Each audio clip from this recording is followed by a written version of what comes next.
బైబిల్లో చూస్తాము, ఒక వ్యక్తి ఈరోజు మన ఆ వ్యక్తి దగ్గర నుండి ఇన్స్పైర్ అవ్వచ్చు, ఆ వ్యక్తి దగ్గర నుండి మన సవాల్ తీసుకోవచ్చు, ఆ వ్యక్తి దగ్గర నుండి మనం నేర్చుకోగలిగింది ఏంటది అన్నదప్పుడు షమ్గారు అన్న ఒక వ్యక్తిని చూస్తాము.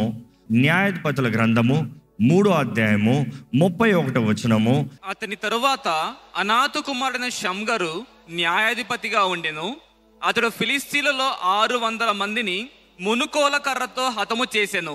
అతడును ఇశ్రాయేలును రక్షించెను. అంతే, అయిపోయింది. ఒక న్యాయాధిపతి చరిత్ర అంతా ఒక్క లైన్లో రాయబడి ఉంది. ఆయన న్యాయాధిపతి అయ్యాడంట. అతను న్యాయాధిపతి అయిన తర్వాత అతని జీవితంలో ఫిలిస్తీన్ని 600 మందిని ఒక మునుకోలు కర్రతో హతం చేశాడంట. Game over. మనుషులకి పెద్ద ఆయన గురించి వివరణ లేదు, కానీ వచ్చాడు, న్యాయాధిపతిగా నిలబడ్డాడు.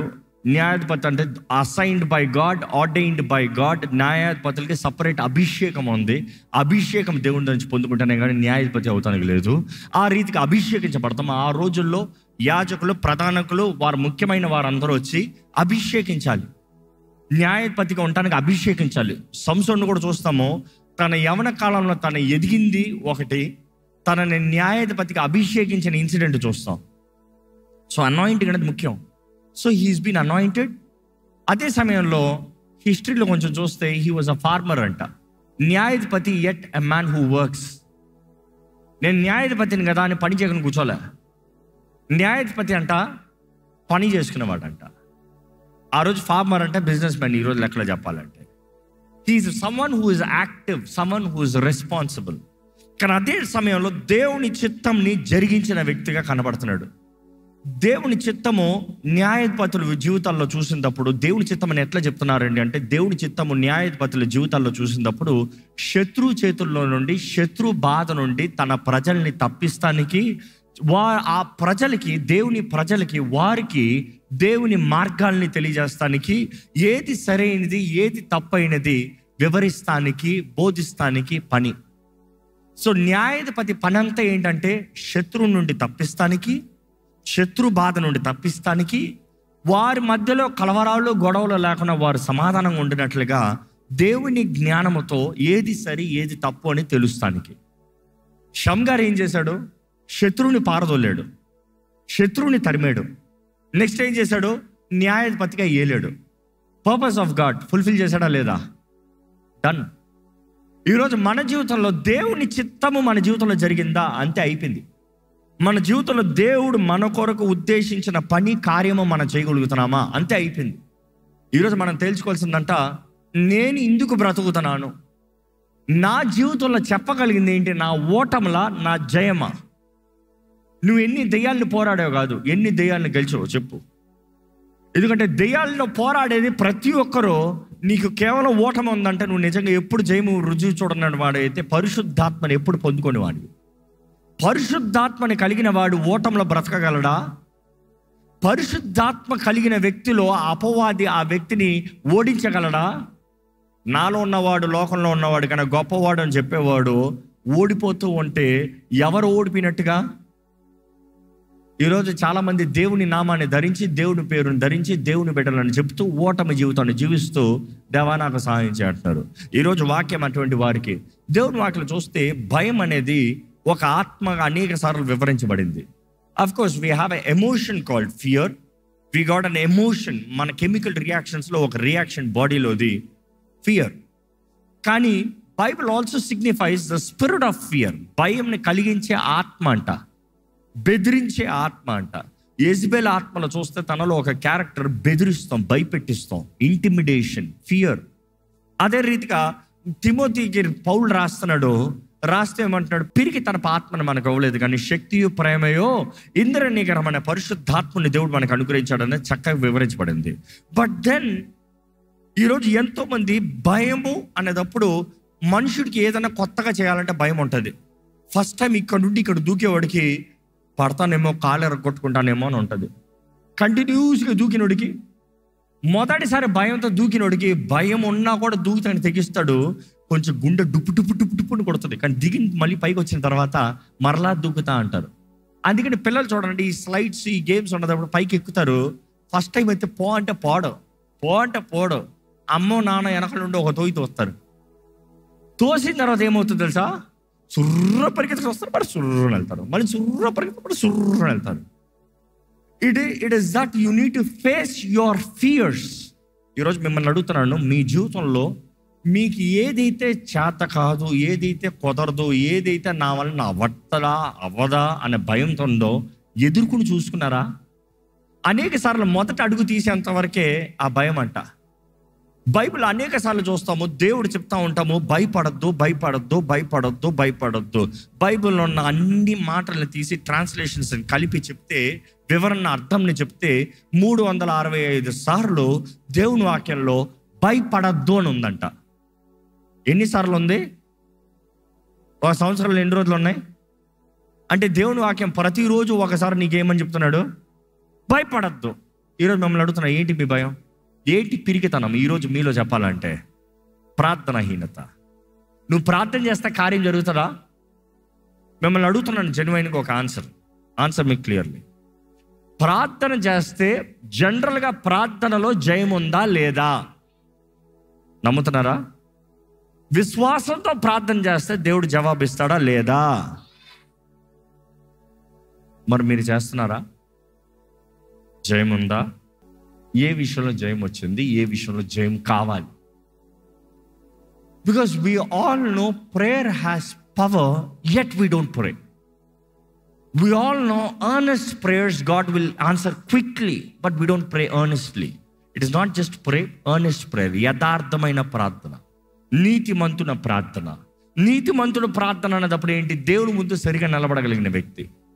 దేవుని వాక్యం చూస్తే ఈ షమ్గార్ నుండి కొన్ని విషయాలు మనం నేర్చుకోవచ్చండి. ఫిలిస్తీన్ల సైన్యము ఇశ్రాయేలుని వెంటాడుతూనే వచ్చారు, దాడి చేస్తూనే వచ్చారు, వారు పోరాడుతూనే ఉన్నారు. ఎలా దాడి చేసేవారంటే, ఇశ్రాయేలీలు విత్తి వారు సంవత్సరం అంతా చేర్చిపెట్టిన పంట ఇంకా హార్వెస్ట్ టైంకి కోత కాలంలో కోసి పంటను తీసి పెట్టుకునేటప్పుడు వస్తారంట, రైడ్లు వేసుకుంటా వచ్చి వీరు కష్టపడింది, సంవత్సరం అంతా కష్టపడింది 1 నిమిషంలో తీసుకుని వెళ్ళిపోతారంట. సో వారు దోచుకున్న వారుగా కనబడతారు. దేవుని వాక్యం తెలియజేస్తుంది, సాతాను ఎవరంట? వాడు దోచుకునేవాడంట, వాడు దొంగ, వాడు హంతకుడు, వాడు డిస్ట్రాయర్. దోచుకున్నవాడు, నాశనం చేసేవాడు. ఈరోజు దోచుకున్న వాడుగా అపవాది కనబడుతున్నాడు. నీ జీవితంలో ఏంటది అపవాది దోచుకున్నది? నీ కుటుంబాన్ని దోచుకున్నాడా? నీ సమాధానాన్ని దోచుకున్నాడా? నీ కలిగిన తలాంతులు దోచుకున్నాడా? నీ కష్టాచితాన్ని దోచుకున్నాడా? ఏంటది అపవాది దోచుకుంది? దోచుకున్నాడు అన్నదప్పుడు నువ్వేం చేస్తున్నావు? అదే షమ్గార్ నేర్పిస్తున్నాడు. ఆ అపవాది నిన్ను దోచుకునేటప్పుడు పిరికొల్లాగా సరెండర్ అవుతాం కాదు, వీ నీడ్ టు ఫైట్. ఈరోజు దేవుని వాక్యంలో తెలియజేస్తే షమ్గార్ తెలియజేయబడుతుంది, ఫిలిస్తీన్లు వచ్చి వారిని దోచుకుని పోతూ ఉంటే ఈయన నిలబడ్డాడంట. ఎందుకంటే హీఈస్ ఎ ఫార్మర్, ఆయన పని చేసేవాడు. అదే టైంలో ఆయన చేతుల్లో ఉన్నది ఏంటి అని చూసినప్పుడు ఆ రోజు ఫార్మర్ చేతుల్లో ఉన్న టూల్ ఆయన చేతుల్లో వెపన్గా కనబడుతుంది. ఆ రోజు ఫార్మర్ చేతుల్లో ఏముంటుందంటే, మామూలుగా ఈ వ్యవసాయం చేసేవారు లేకపోతే నేలను దున్నేవారు చూస్తే ఈ రోజు కూడా చూడొచ్చు. మనం కొంచెం ఆంధ్ర సైడ్ అటు ఊరు సైడ్కి వెళ్తే మనం గమనిస్తాము, పొలాలను దున్నుతారు. దున్నేటప్పుడు ఇక్కడ ఎంతమంది ఫార్మర్స్ ఉన్నారు? చేతులు ఎత్తారా? Oh, you all know it very well. బాగా పెడతారు, అందులో గేదెలు నడుస్తూ ఉంటాయి కదా, దాన్ని దున్నుతూ ఉంటే ఏం చేస్తారు? కర్ర పెట్టుకుని పక్కన high high high high high high. కానీ ఆ రోజుల్లో ఈ ఆక్సన్ రాడ్ వాడతారంట, ఈ కొమ్మ ఈ కర్రను వాడతారంట. ఈ కర్ర ఎట్లా వాడేవారంటే, ఇది ఇంచుమించు ఒక 7-8 అడుగులు ఉండొచ్చు అని చెప్తారు. ఒక మనుషుడు ఎత్తు కన్నా హైట్గా ఉంటుందంట. ఎందుకంటే ఆయన ఒక చెయ్యిలాగా వాడతాడంట దాన్ని. ఈ గేదెల్ని బర్రెల్ని హే హే హే హే దాన్ని రివర్స్లో పెట్టి తంతే అవి ముందుకెళ్తానికి. అదే సమయంలో ఆ ప్లవ్ చేసేటప్పుడు అవి ఏదైనా మట్టి ఇరుక్కుంటే ఇంకొక సైడ్ షార్ప్గా ఉన్న దాంతో దాన్ని క్లీనప్ చేస్తాం, దాన్ని పదును పెడతాం, దాన్ని క్లియరప్ చేసుకుని ఏదైనా బ్లాక్స్ ఉంటే క్లియరప్ చేసుకుంటానికి. అట్లా వాడే ఈ ఆయుధము అదే సమయంలో పంటను కోయాలనేటప్పుడు he will use it as a sickle as well.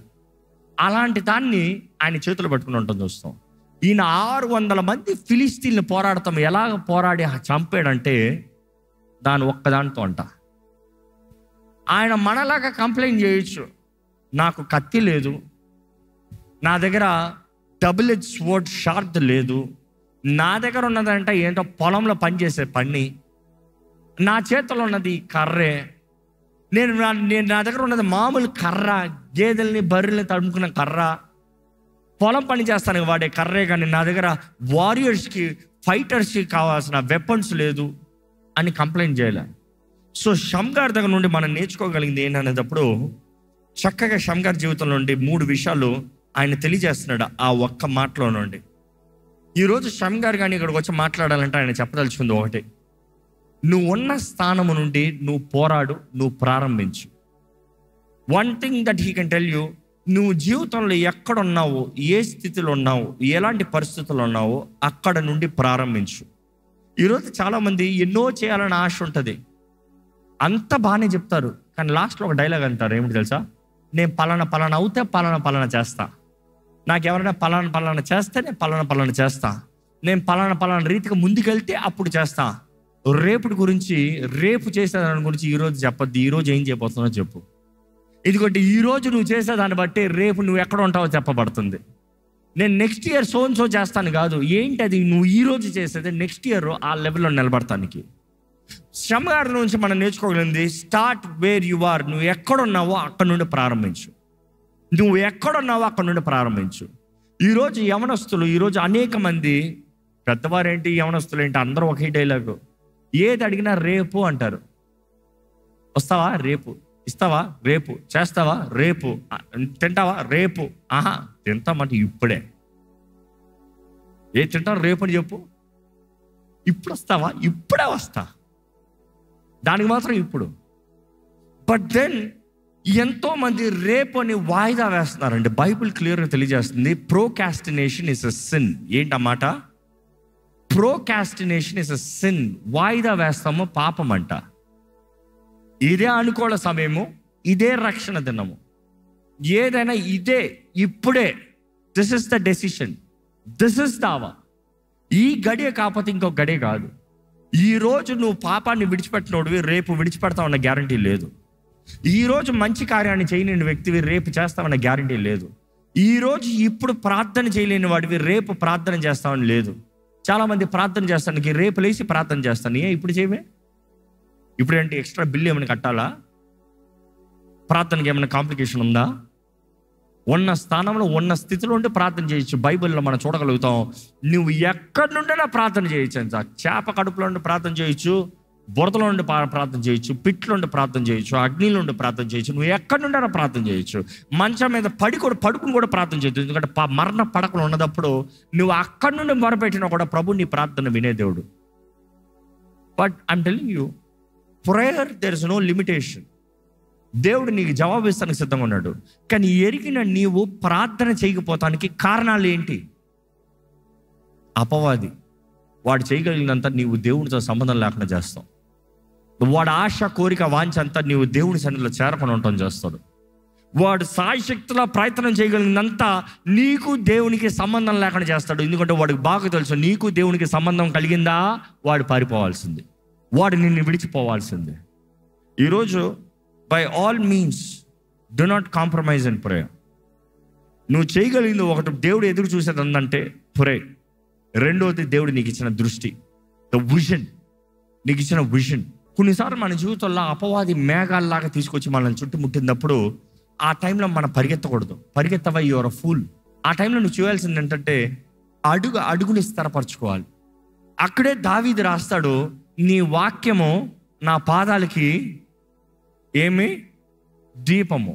ఆ రోజుల్లో, ఇప్పుడు ఈరోజు మనకు అర్థం కాదు కానీ ఆ రోజుల్లో వారియర్స్ వాడేవారు, యుద్ధ వీరులు వాడేవారు సంథింగ్ కాల్డ్ యాంకిల్ ల్యాంప్స్.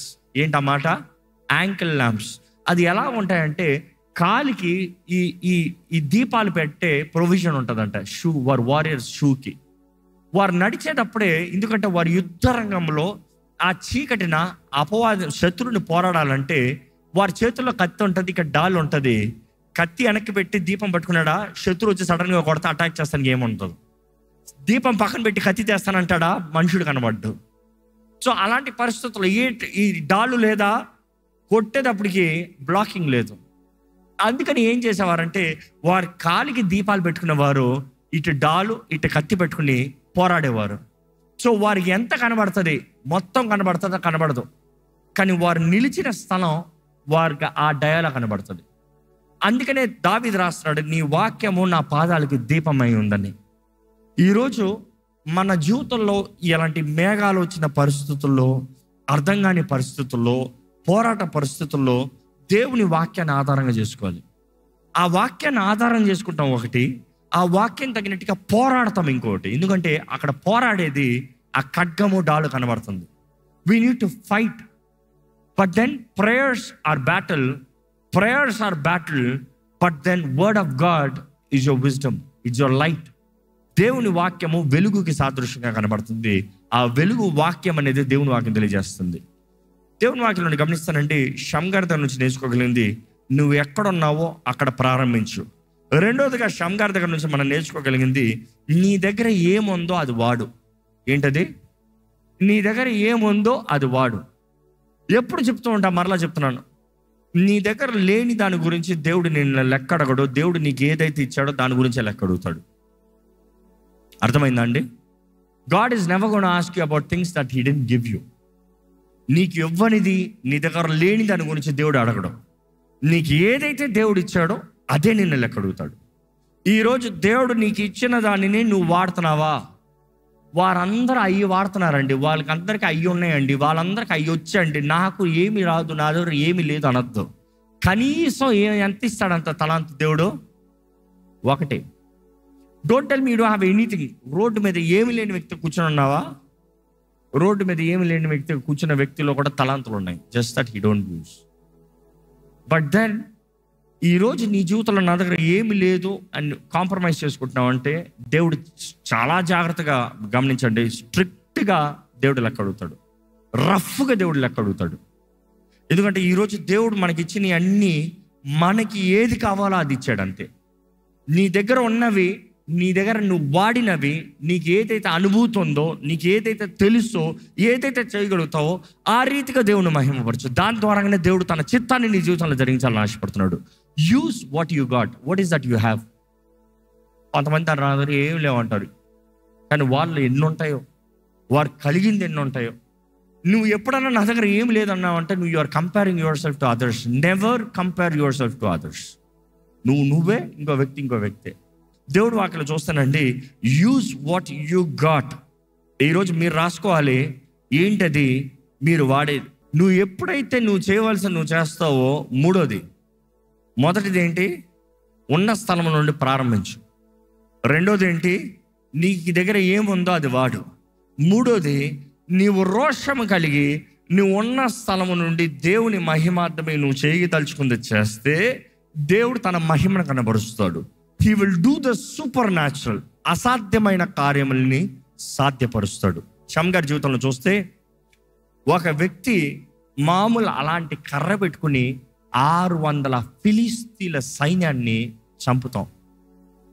శత్రు ఏమి ఖాళీగా రాలే, శత్రు ఏమి ఒట్టి చేతులు రాలే, మామూలు క్యాజువల్ బట్టలు రాలే. సైన్యము, యుద్ధము, పోరాటము. కానీ ఎలా ఒక వ్యక్తి ఈయన ఇక్కడేమి ఆయుధాలను పెట్టుకుని లేడు, తన డే టు డే లైఫ్లో వాడేదాన్ని పట్టుకుని ఎలాగ ఈ వ్యక్తి 600 ఫిలిస్తీన్ని చంపాడు. చంపింది 600 మంది అంటే కనీసం పోరాడిన వాళ్ళు ఎంతమంది ఉండొచ్చు? ఎంత ధైర్యం కావాలి ఒక వ్యక్తి నిలబడి అంతమందిని ఎదుర్కొంటానికి? ఈరోజు నువ్వు అంటున్నావు ఒక చిన్న పోరాటం వస్తే నేను పోరాడలేకపోతున్నాను అనుకు. చూడు, 600 మంది నీ చుట్టూ నేను చంపుతానికి. ఎందుకంటే ప్రతి ఒక్కరు ప్రయత్నం చేసేది చంపుతానికే ఆ యుద్ధం. ఈరోజు నిన్ను కూడా నాశనం చేస్తానికి దెయ్యాలు పోరాడుతున్నాయి. నిన్ను చంపుతానికి వచ్చినప్పుడు what is that you are doing? Do you have the defence? ఏంటి నీ ఆయుధం? ఏంటి? ఏది నీ శక్తి? ఏది? ఈరోజు నీకు అలవాటు లేని వాక్యాన్ని నువ్వు వాడలేవు, నీవు చదవని వాక్యాన్ని నువ్వు ప్రకటించలేవు, నీ కలిగి లేని నీ వాక్యంని నువ్వు వివరించలేవు. You have to have the word of God in your heart. ఈరోజు మిమ్మల్ని అడుగుతున్నానండి, మీ జీవితంలో పైకి వెళ్ళాలంటే మీరు పోరాడాలి. ఈరోజు మరలా చెప్తున్నాను, షమ్గార్ దగ్గర నుంచి మనం నేర్చుకోగలిగింది, నువ్వు ఉన్న దగ్గర నుండి ప్రారంభించు. నీ దగ్గర ఏముందో అది వాడు. నువ్వు ఏది ఉందో అది వాడినప్పుడు, విశ్వాసంతో చేసినప్పుడు దేవుడు నీ పక్షాన గొప్ప కార్యాలు చేస్తాడు. దయచేసి స్థలంలో ఉంచుతామండి, ప్రార్థన చేద్దాం. ఒకసారి దేవుని సన్నిధిలో మిమ్మల్ని మీరు పరీక్షించుకోండి. మీ జీవితంలో మీరు చేయవలసింది చేస్తున్నారా చూడండి. మీ జీవితం ఎలా ఉంది? నీ ఉన్న స్థలంలో ప్రారంభించేసాడు దేవుడు వాక్యం తెలియజేస్తున్నాడు. నువ్వు ఎక్కడ ఉన్న వ్యక్తి అయినా, నువ్వు ఏ స్థానంలో ఉన్న వ్యక్తి అయినా, నువ్వు ఎలాంటి పోరాటాల్లో పోరాడుతున్న వ్యక్తి అయినా, అది అల్పము కాదు, ఘనత కాదు. ఏ స్థానమైనా దేవుడు నిన్ను హెచ్చించగలిగిన దేవుడు. నువ్వు కొంచెంలో నమ్మకం ఉంటే అధికమైన వాటిపైన అధిపతి అంట. It is your desire, it is your character of faithfulness. అందులో నీకు ఉండాలి నమ్మకత్వం. దేవుని గణపరిచేవాడిగా ఉండాలి. దేవుని గణపరిచే జీవితాలు కలిగి ఉండాలి. దేవుని హెచ్చించేవాడిగా ఉండాలి. ఈరోజు మీ జీవితంలో దేవునికి మహిమ ఉందా? ఈరోజు నీ జీవితంలో దేవుడు గొప్ప కార్యాలు చేస్తున్నాడా? నా జీవితంలో దేవుడు ఏం చేయట్లేదు అంటే తప్పు దేవుడిది కాదు, నీవు అడగట్లేదు. మీరు అడగట్లేదు కాబట్టి మీరు పొందుకుంటలేదని యేసు ప్రభు చెప్పాడు. మీరు అడగట్లేదు కాబట్టి మీరు పొందుకుంటలేదు యేసు ప్రభు చెప్పిన మాట. ఏంటి అది? మీరు అడిగినవి మీరు పొందుకోనిది. దేవుడు వాక్యం తెలియజేయబడుతుంది. తండ్రి చిత్త ప్రకారం మనం అడిగినవన్నీ మనకు అనుగ్రహించే దేవుడు అంట. తండ్రి చిత్తంలో మనం అడగాలి, అడిగితే మనకి ఇస్తాడంట. Without you asking he will not give. ఈరోజు మిమ్మల్ని అడుగుతున్నానండి, నీ చేతిలో నీకు వచ్చినది నువ్వు వాడగలవా? నీ చేతిలో ఉన్నది నువ్వు వాడగలుగుతున్నావా? ఏంటి అది? What is that you know that you are using? నీకు రానిది, నీకు లేనిది దేవుడు నిన్ను వాడమని అడగట్లే. God wants you. God seeking you. God wants you to live for His glory. నీ జీవితాన్ని బట్టి దేవుడు తన నామానికి మహిమ తీసుకురావాలని ఎంతో ఆశిస్తున్నాడండి. ఏదో ఒక్క మనిషి ద్వారంగా కాదు, ప్రతి ఒక్కరి ద్వారంగా. ఈ లోకానికి మనం ఉప్పుగా, ఈ లోకానికి మనం వెలుగుగా, సారము కలిగిన జీవితము, మహిమ కలిగిన జీవితంగా ఉండాలని దేవుడు ఆశపడుతున్నాడు. ఈరోజు ప్రభు చేతిలో సమర్పించిన నీవు ఇక్కడ నుండి ఒక నిర్ణయంతో వెళ్ళాలంటే, నా సమయాన్ని వ్యర్థపరచును, నా అవకాశాలను వ్యర్థపరచును, నా జీవితాలను వ్యర్థపరచును, నా జీవితంలో ఉన్న ప్రతి అవకాశాలను దేవుడు మహిమార్థమే వాడతాను. నా జీవితం ద్వారా దేవుని గణపరుస్తాను. నా జీవితం ద్వారా దేవుని హెచ్చిస్తాను. ఆయన వాక్యాన్ని ప్రకటిస్తాను. Of course today we need to be the living walking bibles. మన జీవితం ద్వారా దేవుని కార్యాలను వివరించాలంట. మన జీవితం ద్వారా ఆయన మహిమను కనపరచాలంట. మన జీవితం ద్వారా దేవుడు ఎంత గొప్ప దేవుడో తెలియజేయాలంట. దీన్ని బట్టి దేవునికి అవమానం కలుగుతుందా, ఘనత కలుగుతుందా? దేవుని వాక్యాలు చూస్తాం, మిమ్మల్ని బట్టే కదా నా నామానికి అన్ని జనుల ముందు దూషణ. ఈరోజు మన జీవిత విధానాన్ని బట్టి, మన బ్రతుకుని బట్టి దేవుణ్ణి దూషించేవారుగా మారుతున్నామా? లేకపోతే మనము దేవుని చిత్తంలో ఉన్న మనము గొప్పవారిగా దేవుని మహిమాత్రమే బ్రతుకుతున్నామా? Today you need to check yourself. ఏంటి నీ జీవితంలో ఉన్నది? ఏంటి లేదు అని చెప్పొద్దు. There is something in you. నీకు దేవుడు ఎన్నో గొప్ప కార్యాలు జరిగిస్తానికి నీ జీవితంలో ఆశపడుతున్నాడు అండి.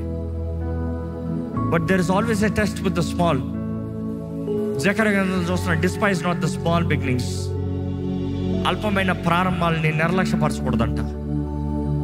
చిన్న ప్రారంభాలని నిర్లక్ష్యపరచకూడదంట. ఇది చిన్నదే కదా, ఇది చిన్నదే కదా. ప్రతి విత్తనము చిన్నదే, కానీ అది విత్తబడి చక్కగా దాన్ని పోషించి దాన్ని ఫలింపజేసినప్పుడు it grows big and strong. ఈరోజు మీ జీవితంలో కానీ మీరు నమ్మకంగా దేవుని ఎడల బ్రతకగలిగితే నిశ్చయంగా కార్యం జరిగించే దేవుడు అండి. మీరు యథార్థంగా దేవుని సన్నిధిలో ఒక నిర్ణయం చేయండి. పరిశుద్ధ ప్రేమ తండ్రి, ఇదిగో ప్రభువా, నీ బిడ్డలు నీ చేతులు కాపు చెప్తున్నావు ప్రభువా. వారి జీవితాలను చూడయ్యా, వారి స్థితిగతులు ఎరిగి ఉన్న దేవా. ఎన్నో తరుణాలు, ఎన్నో అవకాశాలు, ఎంతో కృపను అనుగ్రహిస్తూ జీవితాలు వర్ధిల్లాలని, జీవితాలు కట్టబడాలని, సమయము పోగొట్టుకోకూడదని నీ కృపలో మమ్మల్ని జీవింపజేస్తున్నావయ్యా. దేవా, ఎవరు ఇక్కడ నిర్లక్ష్యపరిచేవారుగా ఉండనవద్దు. దృష్టితో ముందుకు సాగాలి. గొప్ప కార్యాలు నీ కొరకు చేయాలి. ఆశతో ప్రతిదినము బ్రతకాలి. ఓటమి అనుభవించిన వారు వారి బలహీనతల్ని పరీక్షించుకుని నీ పాదాలను పట్టుకుని క్షమాపణ అడిగి క్రమశిక్షణతో, నీ వాక్య జ్ఞానంతో, నీ ఆత్మశక్తితో, ప్రార్థనాత్మతో, జయముతో జీవితంలో ముందుకు సాగాలయ్యా. ఎదిగే జీవితము దయచే, వర్ధిల్లే జీవితాన్ని దయచే. దేవాన్ని వచ్చినప్పుడు మా జీవితం గురించి లెక్క అడుగుతావయ్యా. యేసు ప్రభా, ఈ మాటను మరలా తెలియజేసావయ్యా, మరలా తెలియజేసావయ్యా. ఈరోజు మా అందరి జీవితాల్లో అకౌంటబుల్ లైఫ్గా చేయి ప్రభా, డిసిప్లైన్డ్ లైఫ్గా చేయి ప్రభా. మా సమాధానాలను పాడు చేస్తున్న కార్యాలను చూడు ప్రభా. గ్రహించుకున్న నీ ఆత్మ జ్ఞానాన్ని దయచేయి. గ్రహించుకునే జ్ఞానంతో బ్రతికే జీవితాలను మాకు దయచేయి. Teach us to handle every situation right. Help us to live for the purpose, Lord. What really matters. దేవా, మా జీవితాలు నిన్ను ఎత్తిపెట్టేవారుగా, నిన్ను గణపరిచేవారుగా, నిన్ను మహిమపరచు సాక్షులుగా చేయమని వేడుకుంటూ, ఈరోజు విత్తన వాక్యాన్ని ముద్రించి ఫలింప చేయమని, ఇక్కడ నుండి వెళ్ళేవారు వారి జీవితంలో ఈ వాక్యాన్ని అనుభవించి దాని తగినట్టుగా సఫలత ఫలంను చూసే భాగ్యం, ధన్యత దయచేయమని నజరేయుడైన యేసు నామములో అడిగి వేడుచున్నాం తండ్రి. ఆమేన్.